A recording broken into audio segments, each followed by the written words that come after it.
Buenos días, buenas tardes, buenas noches. Bienvenidos a una vez más a otra de nuestras increíbles, únicas, inigualables, asombrosas. Vamos, y le vamos metiendo hype, como es una buena palabra, hype. Estamos hypeados. Estamos hypeados, sí señor, estamos hypeados. Historia en cuenta de tres, haciendo historia. Exactamente, bueno, ya lo estamos viendo, está ahí, lo vamos a presentar, pero bueno, primero presento aquí a mi amigo Demian, su aire siempre, el compañero, el copiloto de este barco. El pieladero.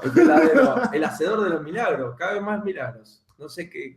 Y hoy hay uno grande. Hay uno muy grande, muy interesante lo que vamos a vivir hoy, así que, bien, sin más preámbulos, vamos a comenzar nuestra entrevista, que insisto, lo estamos viendo, lo vamos a presentar en español, luego en inglés, y vamos a hacer una entrevista con, como hemos nombrado, y como lo nombró ESPN, que vamos a hablar, the hottest free agent of professional wrestling. Estamos hablando... Sí, adelante. Bueno, del agente libre más en la palestra. En la palestra. Para los que no entienden inglés. En la palestra. Básicamente. Sí. ¿Y por qué? Porque, bueno, está muy cerca o no. Bueno, no sé. Se lo vamos a preguntar ahora. Vamos a poder enterárselo antes de que dé el paso. Sí, exactamente. No quiero decir nada. El Paso, Texas. John Michael. No. Bueno, bien. ¿Quién es nuestro invitado? Sí, preséntelo. Vamos a presentarlo en inglés. Bien, nuestro invitado es una persona que ha luchado en empresas tales como Progress, Evolve, Ring of Honor, sí. New Japan Pro Wrestling, PWG, sí, en sus inicios, tiene una carrera meteórica, y aparte donde destacan muchas cosas que vamos a estar repasando realmente. Así que, nada, y aparte, bueno, se ha rumorado que se viene su fichaje quizás a la empresa más grande del mundo de lucha libre. Cuenta de tres. Y nosotros por ahí somos una de sus últimas entrevistas. Nunca, no lo sabemos. Al menos antes del salto, ¿no? Así es. Bueno, preséntelo entonces. Bueno, damas y caballeros, con nosotros y con ustedes, Donovan Dijak. Sí, señor, Donovan Dijak, aquí lo tenemos del otro lado, ahí está saludando. Bueno, y ahora vamos a hacer el switch to English mode, el popular, famous switch to English mode, in order to introduce our guest, that he had been in a lot of wrestling promotions, mainly in the independent circuit, including Ring of Honor, Pro Wrestling Guerrilla, Evolve, Progress, New Japan Pro Wrestling, also. And even more. And even more and more and more and more. Okay, let's give him an applause to Donovan Dijak. Hello. How are you, Donovan? Thank you for your time and for being here in Cuenta de Tres. Okay, we are very glad to have you here today. We are going to be through your career. Cool. Know a couple of aspects that maybe here are mainly our fans in South America and Latin America doesn't know about you. So awesome. The first and the most difficult question of all that you are going to answer is, how are you today? I'm doing excellent. How are you? Fine, thank you very much. Here now it's a little bit cold because we are in winter. How about up there? It's pretty hot. I don't know what it is. We use Fahrenheit. I don't know if you use Fahrenheit or Celsius, but here it's about 85 degrees today, so pretty hot. It's mainly, the difference is like 50 points from Celsius. Right. So you say 80, right? Right. So it's like 20, 25 degrees Celsius here. That sounds right, yeah. Yeah, it's a little bit hot, so we understand. So, okay, let's start our interview with you, Donovan. Cool. And Demian will ask you our first question. Okay, let me ask you, Donovan, what was your first contact with the wrestling world? My first contact? I mean, growing up, I knew about wrestling. It was a little difficult for me to watch anything. We have I don't know how cable TV works down there, but most pro wrestling, especially WWF in the early 90s, was on cable TV, which my family did not have growing up for the majority of my childhood until I was about 12 years old. And that's when we first got any channel that had any sort of professional wrestling on it. So my brother started watching the WWF product, and I immediately sort of tagged along. So that was kind of my first experience with any sort of professional wrestling, and that was in 1998. So I was about 11 or 12 years old at the time. Perfect. You said that you watch with your brothers. So in order to get the grip, as we say, who were your favorite superstars, or who was the first superstar that caught your eyes? I really enjoyed Stone Cold Steve Austin. My brother was a bigger fan of The Rock, so we kind of butted heads on that, especially going into WrestleMania 15. But even after Stone Cold kind of betrayed the fans and aligned himself with Vince McMahon, I found myself still supporting him. So I've been a lifelong Stone Cold Steve Austin fan. I unfortunately haven't been able to meet him yet, but hopefully soon. Yeah, sure. We're sure about it. And according to your statement, when you decide to become a professional wrestler? I decided to become a professional wrestler in 2012. So about 5 years ago was when I made the decision to attend the New England Pro Wrestling Academy in North Andover, Massachusetts. Okay. Perfect. So you talk about the academy that you have been there, you have been training. So how can you describe your training days until your debut? And what was the scenario of wrestling in, as you say, 2012?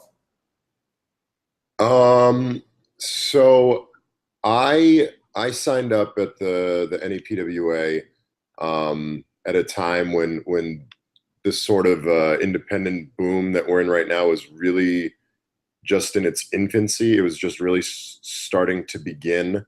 So my training, my early training consisted of, I trained with Brian Fury, the head trainer at the New England Pro Wrestling Academy, Warbeard Hansen, who a lot of people are probably familiar with from Ring of Honor and New Japan Pro Wrestling. So both of those guys, we were doing a lot of fundamental stuff, just feeling out the ring, the ropes, everything like that. So that took about, I'd say maybe 3 or 4 months before I was really ready to do anything resembling a professional wrestling match. So we were already in 2013 because I started in late 2012.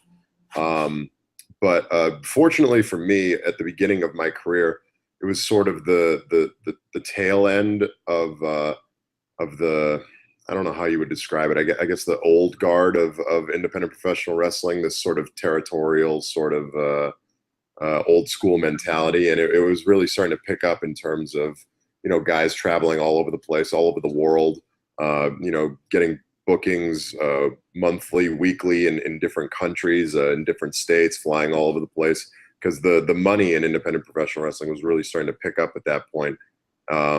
So you were seeing sort of the trickle up effect, I suppose, where a lot of independent guys who normally wouldn't have gotten an opportunity were starting to get signed by big companies like TNA and WWE. So it was a great time to be breaking into the business.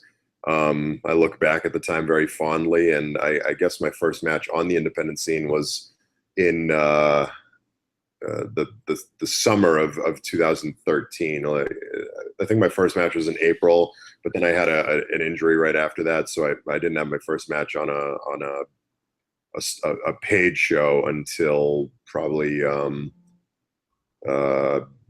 August of 2013, something like that, almost a year after I started training.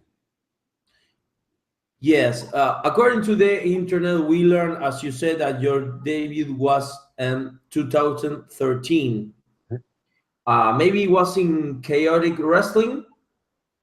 My chaotic debut was definitely in 2013. That wasn't the first show that I was on, but it was one of the first shows that I was on, maybe the third or fourth, something like that. Yeah, and sorry to interrupt you. And what was your thoughts and your feelings in the first time that you step in the ring and make a match? You know, I was surprisingly not as nervous as I would have expected. Fortunately for me, I was, trained very, very well at the New England Pro Wrestling Academy. There's a lot of pressure and I don't want to call it stress, but I guess simulated stress. A lot of hardships are presented from day one at the NEPWA. So you're sort of prepared right from the get-go for the stresses and the rigors of being on stage in front of a live audience of professional wrestling. So stepping into the ring for the first time, it was really, I wouldn't say that I was super comfortable. There's obviously a little bit of nerves, but once the bell rang and the actual fundamentals of pro wrestling started, it really just kind of flowed naturally from there, because that's what I had been training for so long at that point, because we train 3-4 days a week for 4 or 5 hours. So I had tons of in-ring experience already at that point. Perfect. Okay, Donovan, from your point of view, how much did the wrestling change, and what are the main reasons for that change? Wrestling in what sense? Like the wrestling scene? Wrestling style, wrestling scene, yes.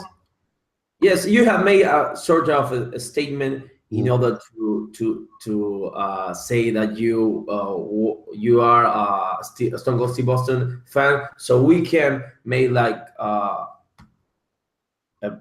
maybe a wall over the Attitude Era, and now the BG1, and with the BG1 the ascension of the independent wrestling scene. So what are the reasons of that change? Why do you think that the independent promotion gets so much attention right now? Well, I'd say some of the changes are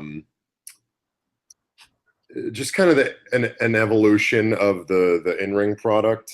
I think the in-ring focus on fundamentals and psychology has really, stepped up over the past 10, 15, 20 years even, to the point where the in-ring product right now is very athletic. It's very, very story driven, much more so in my opinion than it was back when I first started watching wrestling.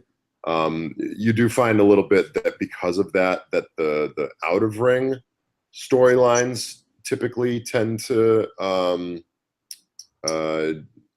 be less focused on, if that makes sense.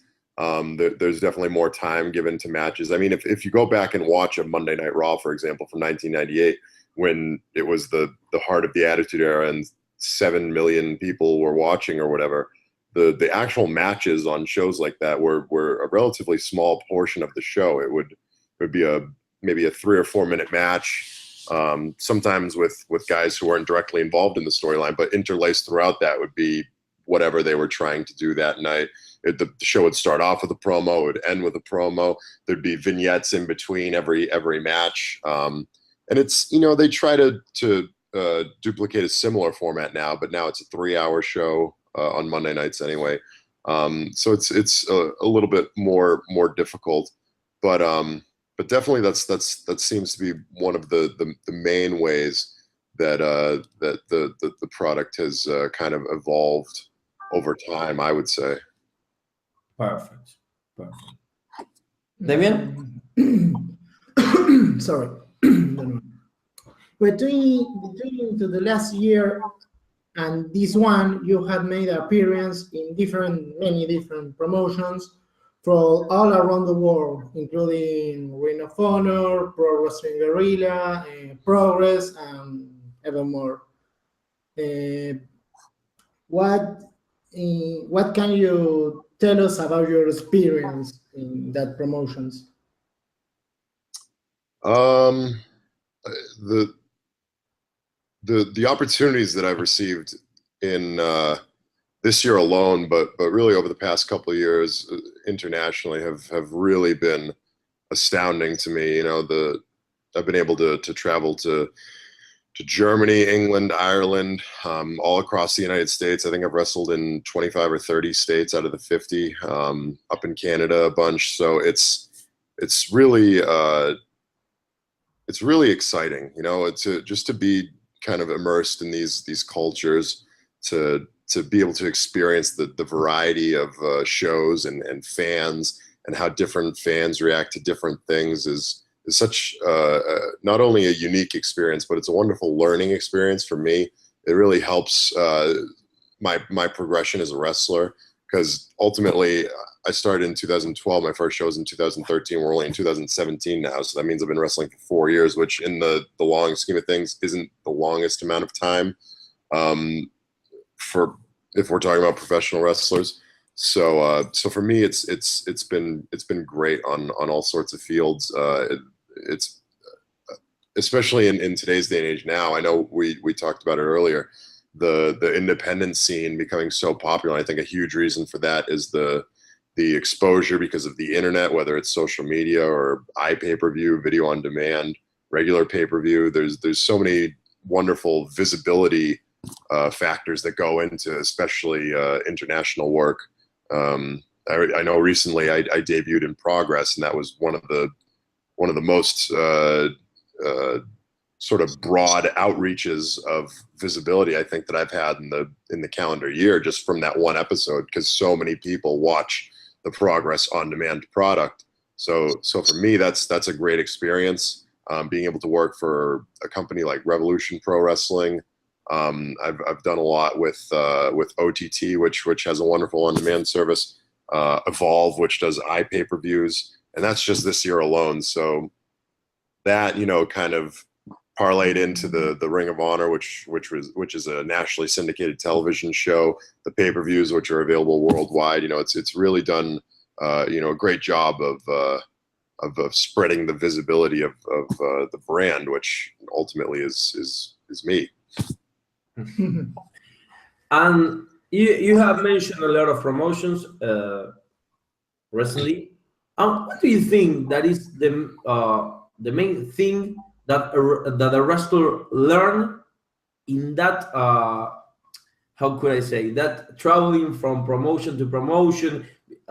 It's so much difference between, for example, Evolve and Ring of Honor, or Evolve and Pro Wrestling Guerrilla. And what is the main thing that a wrestler learn in order to make maybe the big jump to now maybe TNA, or now WWE or New Japan? That is like the new targets of the wrestler, right?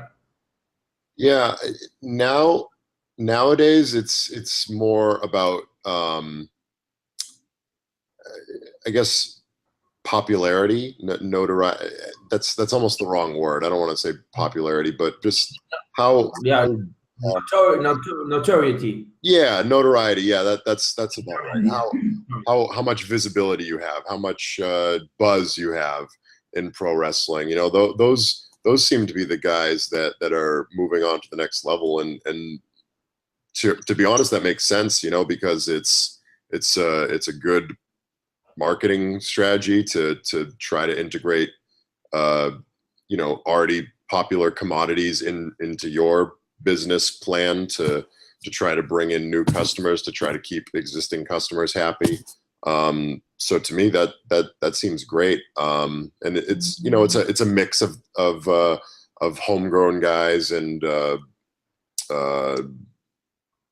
outside guys that they're bringing in as already developed talent. In most of those companies that you mentioned, whether it's New Japan, whatever TNA is called nowadays, Global Force maybe, and then WWE. I think they're all doing a great job of using a mix of guys that they've developed on their own, who they see potential in, and then guys that they brought from the outside who they have, already seen the potential from. Oh, and just to know a little bit more of the independent wrestling, did the product of independent wrestling change because of the change of the WWE product? Do you think that? I mean, do you think now the independence promotion is more focused to the family fans? I think it's a mix of both. I think WWE is responding a lot to the popularity of the independents, and I think the independents are responding equally to a lot of the changes that the WWE is making in terms of the network and on-demand services and things like that. In my experience, the post 2012, I'd say before I started wrestling, when I talked about that old guard that I was referring to, that was kind of a lot of the independents trying to mimic WWE, to almost say, here's come see our show because it's WWE light coming to your town. It's seeing something like WWE up close and personal. And then so that was the tail end of 2012, 2013. After that, you started to see this expansion of offering it a pretty distinct alternative to WWE, which is more of like, you see a lot of 18 plus shows. I know Progress runs an 18 plus show. I think OTT is 18 plus. Even if they're not 18 plus, they're shows that are tailored for a more advanced fan base. You still see kid-friendly stuff, and maybe even some of these companies advertise themselves as kid-friendly, but it's less story, more in-ring action. It's a lot faster paced, so it's more for the adults, because the adults can comprehend a little bit more in terms of what's happening, in terms of more complex and advanced storylines or sequences or whatever is happening in the ring or out of the ring. And of course, in the independent setting, you're much closer, and it's you're closer to the ring and everything like that. So to me, it seems to have been kind of shifting this. It's a bit of a paradigm shift into offering an alternative to WWE, as opposed to a smaller duplicate of WWE. Which to me is a positive thing. It seems to be doing very well for the independents, and I think it's helping. I think there's an exchange of both sides of the fence contributing to each other. Perfect. Okay. Good answer. Thank you. It's a really good answer. Yeah, sure, yes. Well, Donovan, about your in-ring performance, what match do you think is the best match to show to our listeners, our audience? Yes. To introduce Donovan Dijak. It's hard to say. I have so many of my own matches that I look back on very fondly.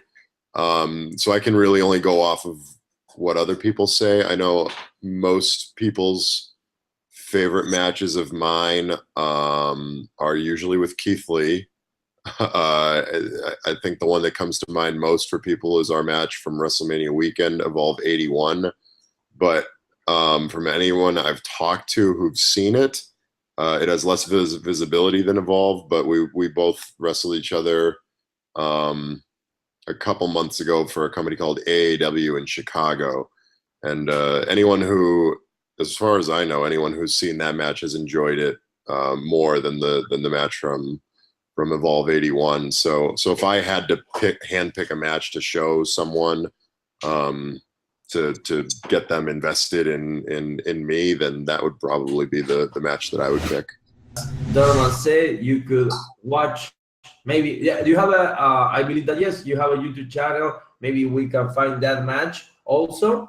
That match isn't on my YouTube channel, but you can definitely find it on AAW's whatever they use, whatever streaming service they use. It's a fairly popular one, to be honest. A lot of people have seen that match. It's just iPay-per-view tends to get more eyes since it's live. But if you just go to AAW's website, Google AAW, and then find out what their streaming service is. You can also find that match on the High Spots Network, which is a pretty popular network here in the United States. I don't know if it is down there, but it's a popular network. It has old PWG on it from like a year ago, I think, and then a ton of different companies are on there. WXW in Germany is on there.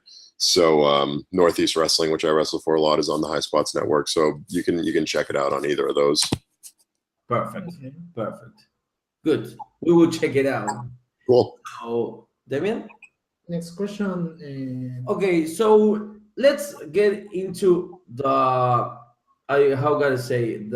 actual matter of Donovan Dijak.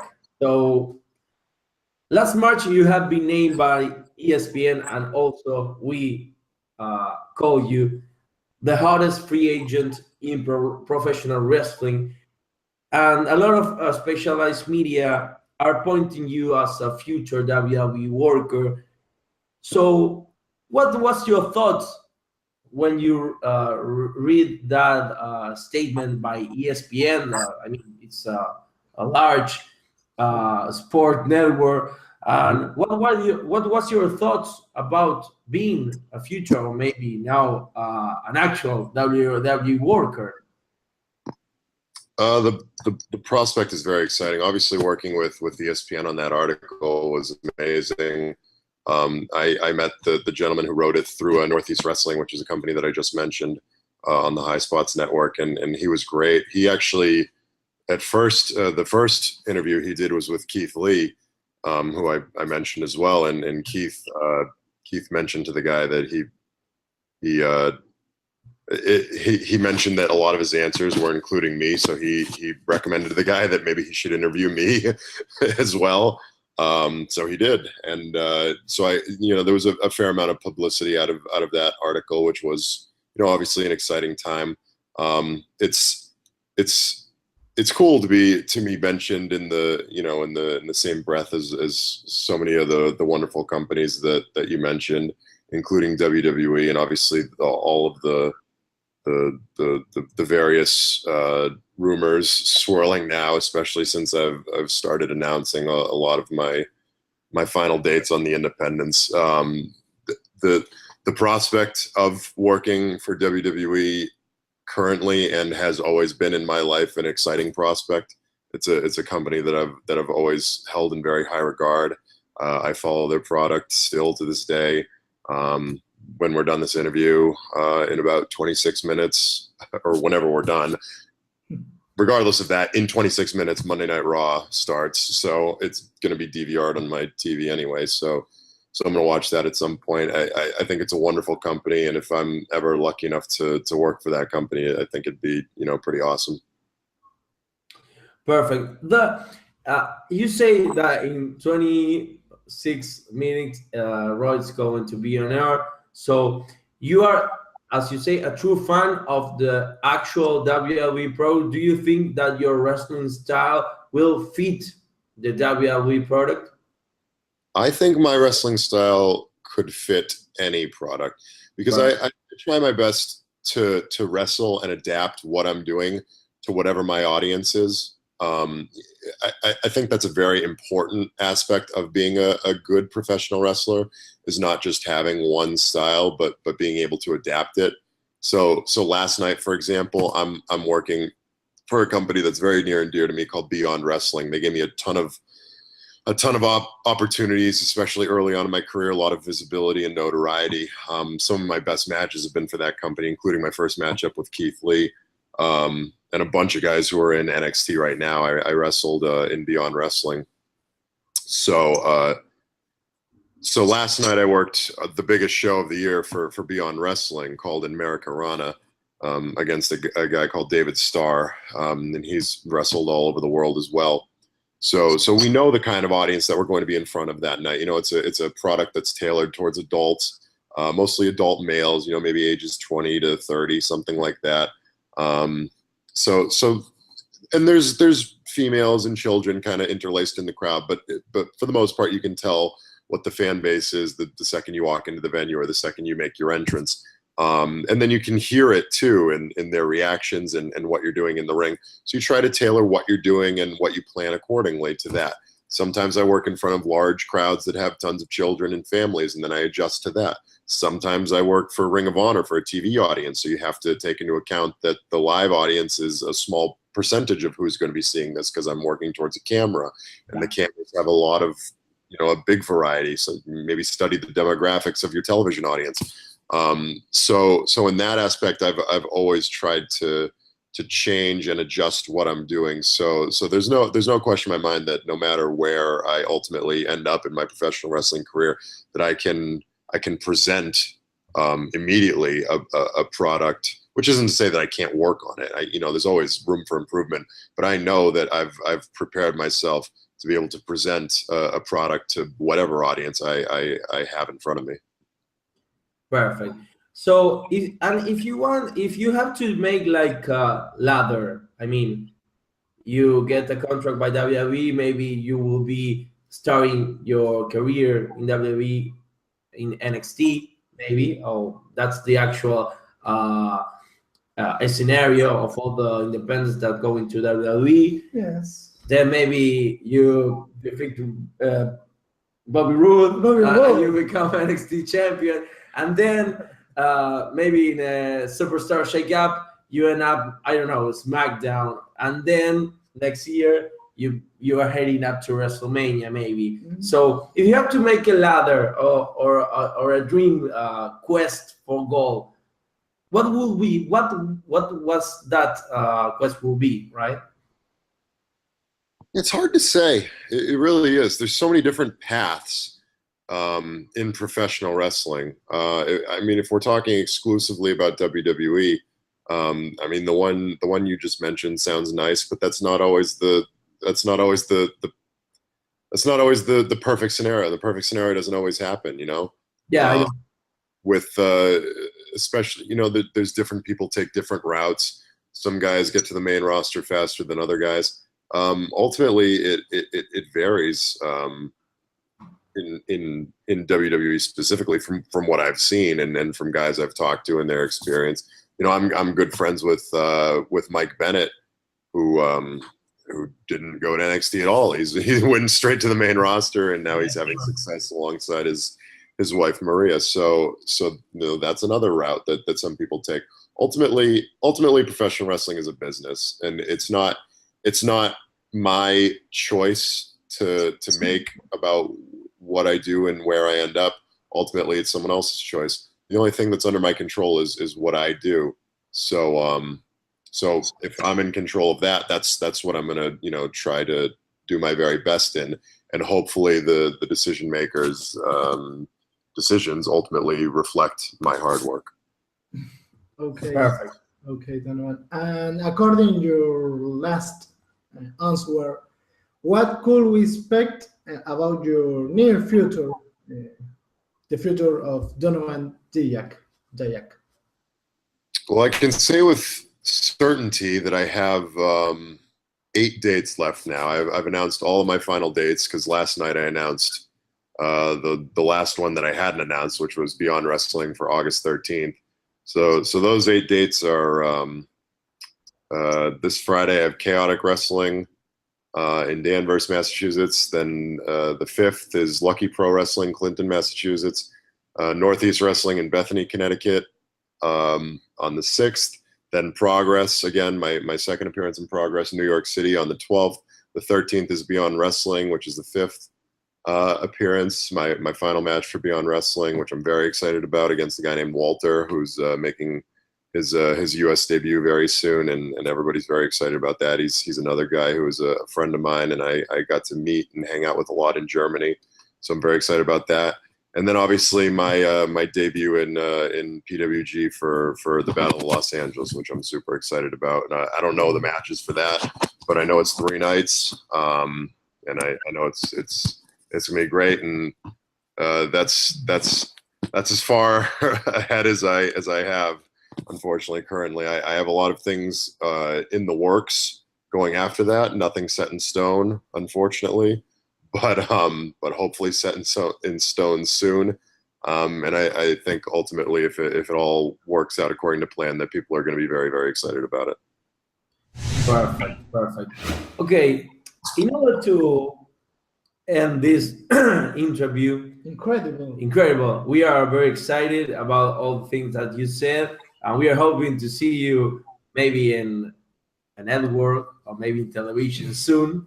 But we will do something new, something that we had made before, that is going to give you a live present, okay? Okay. We usually, this is the first time that is going to do this. Yes. So I will be sending you something via private, you know. If you wish, of course. We made contact via Facebook, so I will be sending something, and we're going to catch your reaction of it. Okay? Sure. Okay, perfect. Okay, let's take it, and then I will we will show in this present in the interview, but and we will explain our audience about it. So okay, let we see where is Donovan here. Okay. This is exciting. Okay, that's good. That's good. Just tell me when you receive it, please. Okay. I think I got it. Oh wow. That is very nice. Is it? Did one of you guys make that, or did someone make it? Yes. Well, let's. If you mind, you can show it to the camera. We will put it. We'll put it in the interview. But well, you can show it. It's a draw of Mr. Donovan Dijak that was made by Nahuel Tajes. That is a new member of Cuenta Tres. So. Okay, I hope you like it. You can share it through your social media pages. Yeah, absolutely. Perfect. Yep. And also, we'll be sending you another gift. That is our official T-shirt. Awesome. Of our podcast, yes. So, well, whenever you have a chance, you can give us your details in order to get a safe. Safe delivery. Yeah, safe delivery. So, okay, we will be ending this interview. First of all, thanking Donovan and hoping a great ascension of your career and a bright future. But first of all, as we have part of our tradition, the last word is to the wrestler that has been interviewing this case is you, Donovan. So whatever you want to say to the fans, our fans, or your fans right now, on the audience of all around the world, it's your time, please. Yeah, thank you so much for following me, for having me. Everybody can follow my career, everything like that. Usually on my social media profiles, which is all Donovan Dijak, Donovan Dijak. Twitter's at Donovan Dijak, Facebook.com/Donovan Dijak, Instagram's Donovan Dijak 44. And you can find everything through there, whether it's my t-shirt links or anything like that. So thank you so much for having me. I appreciate it, and I hope someday soon I can get down and I can wrestle in South America. I think that'd be great. It will be a pleasure to see you performing live. So, okay, as we say, we wish you the best and hopefully see you maybe, well, in the major promotions of wrestling. So we are going to finish this interview in Spanish. As I said before, Donovan, thank you very much for your time. We gladly appreciate it. So, well, let's finish this in Spanish, Mr. Damian. Ok, bueno, esto fue una entrevista con el agente libre. La gente muy libre. Más caliente. Ya no sé si es tan libre. Me parece que... Es verdad, tengo que atravesar el speech. Hay que atravesar el speech. Pero ¿qué entrevista? ¿Qué entrevista? Ahí es lo que está de moda, es el momento. El momento, sí señor, el próximo, tal vez muy efectivamente el próximo fichaje de la WWE. ¿Le ha gustado el dibujo, los nuevos dibujos? Bien, bien Nahuel, así que le mandamos saludos. Y bueno, esto ha sido otra de nuestras entrevistas de Cuenta de Tres, muy contentos. ¿Cuántos vamos internacionales ya? 60, 1000. ¿Un millón? Un millón. Así que bueno, esperamos que les hayan disfrutado de esta hermosa entrevista, como la hemos disfrutado nosotros al hacerla. Recuerden, siempre Cuenta de Tres está aquí, más vivo que nunca en todos lados. Y bueno, Damian, cierre nuestra transmisión. Bueno, nada más decir que esperen mucho más de nosotros, que vamos a seguir, que vamos a estar en la palestra. La palestra. Y que, bueno, ojalá podamos seguir fichando, porque yo siento como que lo fichamos. Lo fichamos. Somos hinchas de la camiseta. Hinchas. Así que ojalá podamos tener más gente como el señor aquí presente. Sin dudas nos hace muy felices. Así es. Bueno, esto ha sido todo por hoy. Esperen más de nosotros. Cuenta de Tres se cierra. ¡Chau! ¡Chau!